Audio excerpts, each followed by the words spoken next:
this would remain a constant fee for 5 years. After that 5th year, another stormwater review committee would be formed and look over the progress of the stormwater fund, what it's done, whether it needs to be increased or whether we think we can decrease it, those types of things. Now, as far as increases go, this has a written no more than 10% increase during that review period in the 5th year. So 550 would be all that it could increase to. Extraterritorial utility customers, it did not exclude them, so they are included within this fee. This is set to start in either January of 17, that'll probably be moved now to February 2017, with the first fee reflected on a homeowner's or on a utility bill in April.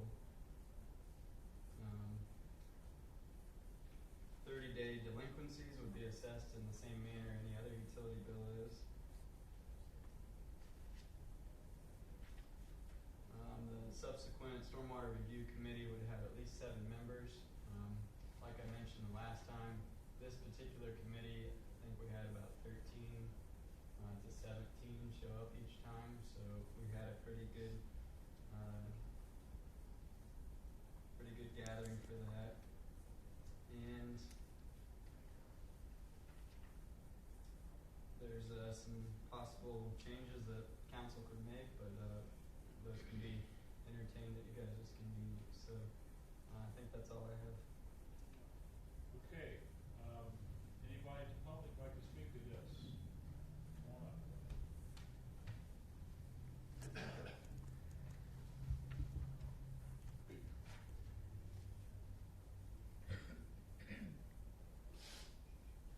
Name and address, please. Brian Wan, 788 Amherst Drive. I was part of the Stormwater Advisory Committee, and there's no dispute that we need to take care of the stormwater systems. Coming here on rainy nights, good accent point to that. There's no argument on that. I do have some concerns on the funding method for it, which is really what this is all about, is how to get the money to do it and operate it.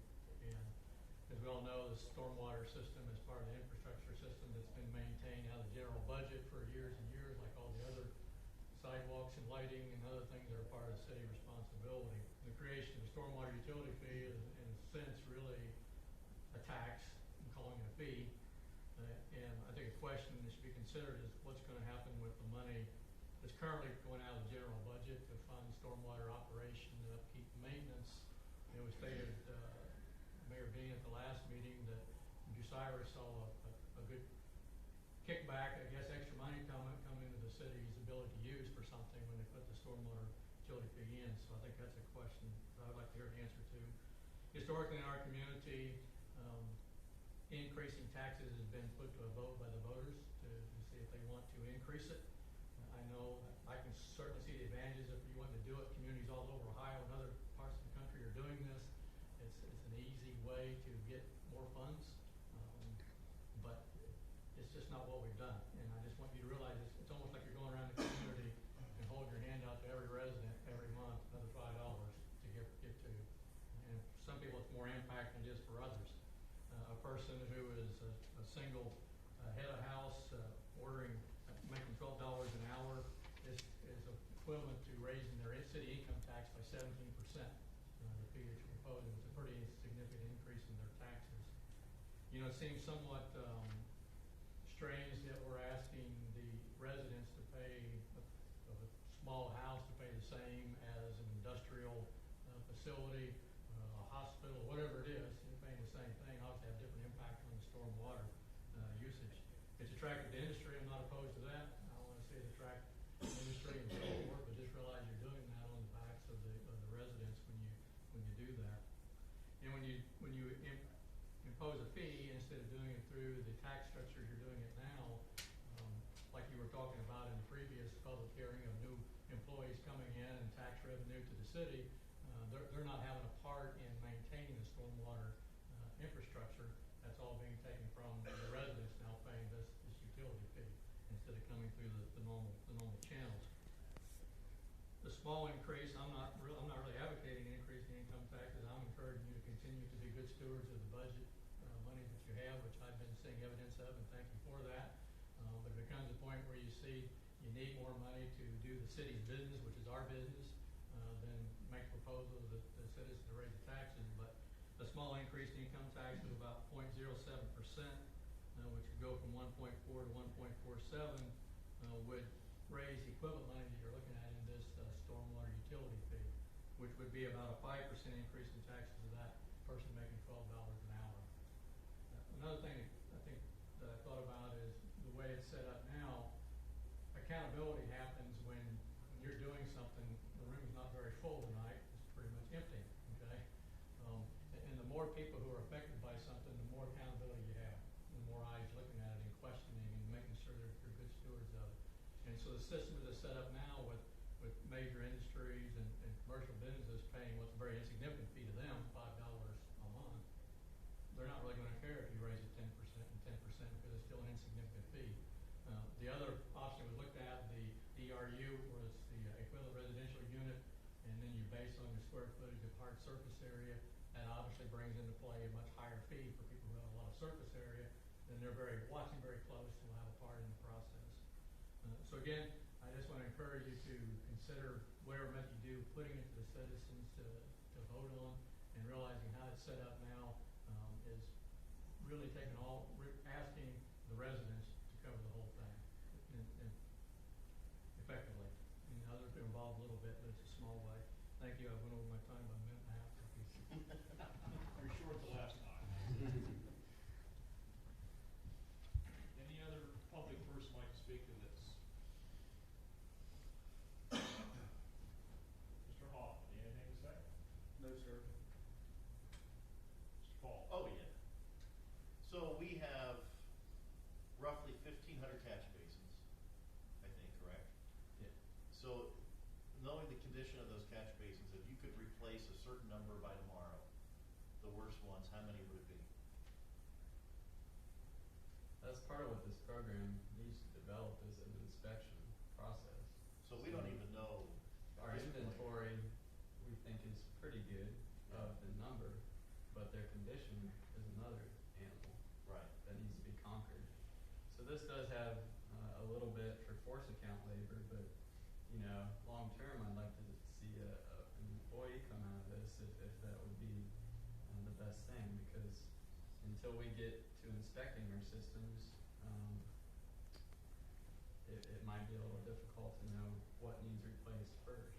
Well, that would go a long way because I know even just a couple of years ago, we had a conversation with administration. The point was, for the infrastructure items, instead of, oh my God, the system just failed, let's go fix it, and then you have no money to do anything else, the object was, let's get ourselves on a maintenance schedule so we can fix things or replace things before they collapse and fall apart and cost us extra money, which I think is great. And I think this would go a long way to doing that. But I was just kind of curious is, based on what your knowledge is right now, I mean, how many of these catch basins are falling apart? I mean, I've seen pictures of them in some of the other proposals and presentations you've given, but how many do you, or you could even say what percentage of the 1,500 do you feel are in disrepair or in urgent need of attention? I'd say probably 30% of them would need some kind of immediate attention, or they're likely to fail within the next 10 years. So that's roughly 400, give or take. And it's about, what, $2,500 a piece? Yeah. I think. So you can do the math. At least with this, we could borrow against it and start to get some improvements. I don't know. It seems to me that everybody I've talked to, they support the idea. As Mr. Wan says, the question is how do you fund it appropriately? Right. I obviously you think the residents, $5 per resident isn't enough, or rather it's too much. You'd rather see businesses charge more. What levels have you heard that would be fair? Residents pay $2 a month, businesses pay 10. What has the feedback been that you've got? At the committee, we were all given a good opportunity to talk and share thoughts. Yeah. And so I can't remember the numbers we looked at, but I think for raise somewhat significantly the others, because there's a lot more residential. Right, And exactly. so it works out to say, it was something like, what was it, a commercial and industrial, and then the commercial would have to be something like $25 a meter, and then the industrial would have to be $40 a meter, 45, I can't remember the number, but it was, it was more significant than five. Yeah. But it wasn't as much as the ERU units that we were looking at back 5 years ago. Well, that's a whole other animal. That's a calculation. That's a constant monitoring and everything else. So, okay. Yeah, I mean, I get it. If I was somebody on a fixed income, even $5 a month, it's $5 a month that you don't have going forward. And I think we'll get some pushback, obviously, like we did with the recycling. I think on the bill. The other side of the equation is so much of our infrastructure's fallen into disrepair because we haven't been charging people for things for the past how many decades. So, in my mind, I'm arguing with myself because we haven't done anything with this for decades. And now we're in the situation where we've got to do something and we have to play catch up. So, how do you balance that? How do you balance that? And then, we still have a couple areas of the city that still have flood issues, to my understanding, that we need to address. If I was a resident in one of those areas, I'd be super hot. This has to get addressed. I mean, that's a quality of life issue in my mind. I was just going to speak briefly to the project handout that we had passed out during the process, and I know council's seen it before, but showing that there's been years in the past where essentially we've had money that has been designated to go towards a stormwater related project, and we have one next year on 36 where we're doing all the stormwater work out there. That's going to come right out of the capital budget. Well, what's getting sacrificed in all of that is paving streets or meeting other capital needs. And so, where's the money going to go that's freed up by this? It's going to go right back into providing capital needs for the city, whether that's street paving or equipment or whatever may be needed. But street paving historically has been the one that's been sacrificed to be able to make some of these stormwater projects that we've accomplished happen. If we hadn't sacrificed the paving, we'd have more paved streets, but we wouldn't have gotten any of the stormwater projects done. So it's a catch-22 in that sense. But if that money's freed up, it is going to give us additional funds to do paving and things like that. The other thing is we've talked about a lot is dilapidated curbs. We've had decades and decades of lack of maintenance by property owners of the curbs, and so many streets we don't have curbs left. So this fee, one of the capital uses of that fee could be for curb work, and we've already looked at our paving list next year and how we can address curbs on paving projects. So if this fee was enacted, so I haven't heard anybody that's talked to me that said they were against this. This is a bad idea. We shouldn't spend money on this. The question is, how do you fund it? How do you fund it fairly? Is it fair for business to pay the same amount as someone else? I kind of look at it in some respects and say, well, all right, it's stormwater, it's raining, it's coming down now. It's got to run somewhere, whether you have a big parking lot or not. It's the same amount of water going through the system. And it's not, it just seems to be to everybody's benefit. So, I don't know, $5 per person, per business, per unit is fair. I'm still kind of arguing with myself. I'd like to do what you guys do. That's the same thing. How do you fund it? It's got to be done. And you need to think about efficiency and the financial end of it. How do you bill it? How do you track it? And this sounds to me like it would be a very simple way of doing it. If it was across the board, everybody's the same. I've also had some people say, why should I pay $5 and Bundy's or somebody spends $5 when there's so much more runoff? I don't know what the answer to that is. Everybody pays the same for recycling, whether they use it or not. It's actually a source to fund a function like that, and I think this is kind of the same way. So I don't think there's any issue about whether we need to do it or not. It's back to what Dwight says, it's the funding source. I think the sooner you get on with it, the better. This probably would be the quickest way to get on with it. I don't know. I don't have a problem with doing it, the funding of it. If I can add anything to that, I mean, we're in a catch-22, as Doug said. I mean, we're sacrificing stuff right now, obviously the sewer and the sidewalks and gutters, not sidewalks, but curbs. We're gonna make some people unhappy, definitely. But as Dwight said, we have to look at what the industrial and commercial are paying. I mean, I don't think that's right. They're paying the same amount as somebody's got, 700 square foot house, and you got Walmart, you got Honeywell, Bundy, you got all these people out there paying $5 also. I don't think that's fair. Again, we got to meditate and ponder on this stuff and see what we can do with this. So is the question that you leave, say, the resident fee at $5, but you charge the industry and commercial tab? Does that fix it? Is it an equality issue, or is it actually how people are gonna afford that are on fixed incomes? I mean, I don't know, I'm down to ask this The question. difference between This is 3 and something 5. we should have talked about a Yeah, long time ago. You know, the difference between 3 and 5. Well, we can change the rating structure with what Right. happens. That's where I'm going, is if we wanna do that or not. Ultimately, if you have any changes to make, the second reading would be important to make, make motions to make any of those changes so that we can bring back an amended ordinance. I mean, right now, at Right. this point, this is what the committee put forward, but ultimately, if council feels that there are changes that they would like to make, it would be the appropriate time to do that tonight during the second reading, what those specific changes may be, and we can bring back an amended, and I think it would send it back to the second reading first. Okay, so. I mean, it sounds like everybody, yeah, we know it needs to happen, how are we gonna fund it? You know, the difference between $3 and $5 to something fixed income probably isn't significant, as much as $5 is to a big company. $2 more a month, 50 cents a week. I mean, fixed income's fixed income, but whether it's 5 or 3, I don't know. Well, I understand we need to do something about it, but my thought is, I don't like to make that kind of a decision to the public. I would rather put it on the ballot and let the public vote on it. And that way, if they pass it, fine me then. And I don't want them coming back to me and complaining that I passed an ordinance that they don't want.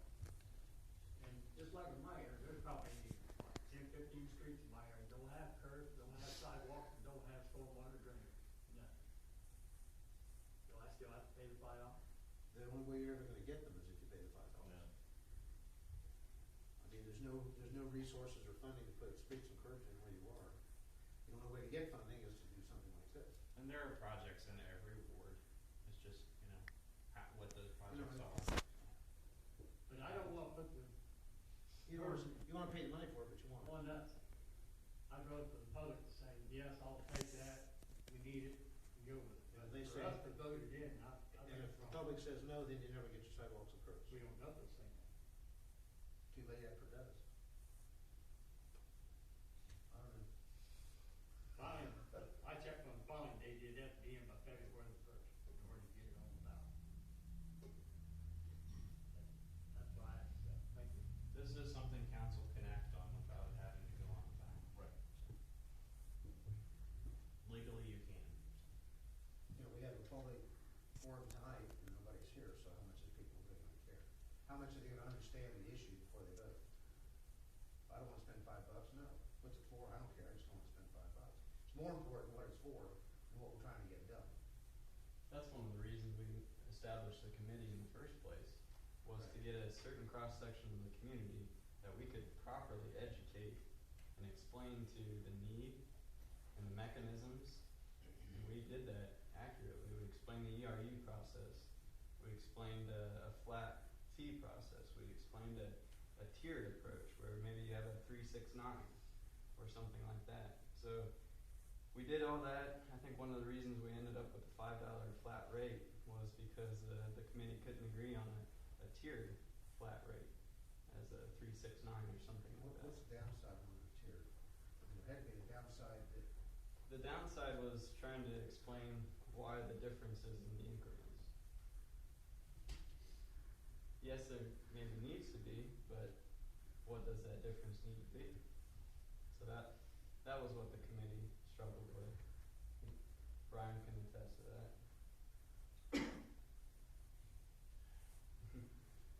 The issue comes in to significantly lower the residential because of what, 4,000 Right. residential Yeah, we had meters? 4,350 44 So industrial. you got 4,000, you drop it, you got to raise the 400's not quite a bit, and so we had business owners represented and people renting properties, and you're looking at what the effect's gonna be on that, and so that's where the tussle comes in. As always, it's the money from the So public. the upside on making it flat is what? Simplicity? Simplicity. Mm-hmm. How much more does it cost the city, or how much more difficult is it to manage if it's tiered? Any difference? It's not, but yeah, I think the simplicity of the rate at a flat fee of $5 was what was suggested. And this will just be a line item in the water bill. Mm-hmm.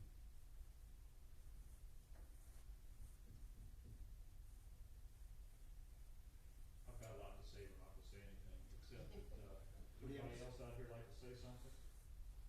Oh, you have points, I now's have the time. several points. Mr. Hoffman. Mr. Hoffman. I look at this a lot like a lot of you guys, but I also look at this as something that's absolutely necessary. It's part of the operation of the city. It's an infrastructure item.